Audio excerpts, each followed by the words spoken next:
లేకపోతే మా కెరీర్ లేదు అని చెప్పేసి మాట్లాడుతూ ఉంటారు చాలామంది. నాకు తెలిసిన వాళ్ళు కూడా ఎంతోమంది ఉన్నారు.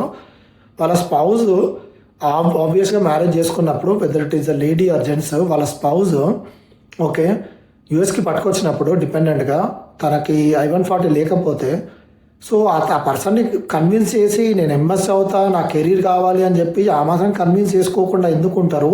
కన్విన్స్ చేయరు, అవి ఫైల్ చేయరు. కానీ పబ్లిక్లోనేమో మాకు లైఫ్ లేదు ఆర్ మాకు వర్క్ పర్మిట్లు లేవు అవి అని చెప్తా ఉంటారు. Even though there was a scope 2013 before కూడా H1Bs అసలు ఫిల్ అయ్యేవి కాదు. So right away just spouse ఇట్లా అప్లికేషన్ పెట్టేస్తే H1B వచ్చేది. సో అట్లాంటి టైంలో కూడా people are not even interested to pay అప్పుడున్న $1,000-$1,500 H1Bకి. ఆ పైసలు కూడా స్పౌజ్ ఖర్చు పెట్టడానికి రెడీ లేరు.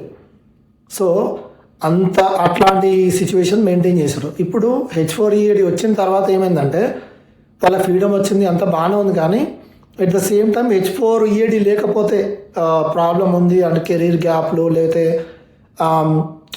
కొంచెం 1-2 years జాబ్ చేయకుండా అట్లా గ్యాప్ వచ్చేసరికి కిడ్స్ టైంలో ఆ టైంలో వాళ్ళకి యాక్చువల్ ఫోకస్ అంతా వర్క్ సైడ్ నుండి వెళ్ళిపోయి. సో నా పర్స్పెక్టివ్లో ఇప్పుడున్న కరెంట్ సిచ్యువేషన్లో H1B వాళ్ళకంటే H4 వాళ్ళకి చాలా happy life, happy scope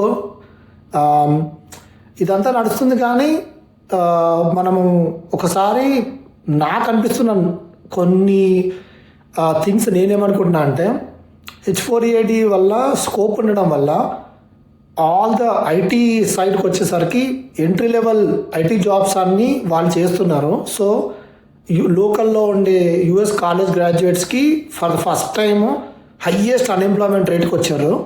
so ఇట్లాంటి వాటి వల్ల కొంచెం మోర్ ఫోకస్ పెట్టి ఇంకా మోర్ స్క్రూటినైజ్ చేయడానికి H1B చూస్తున్నారు.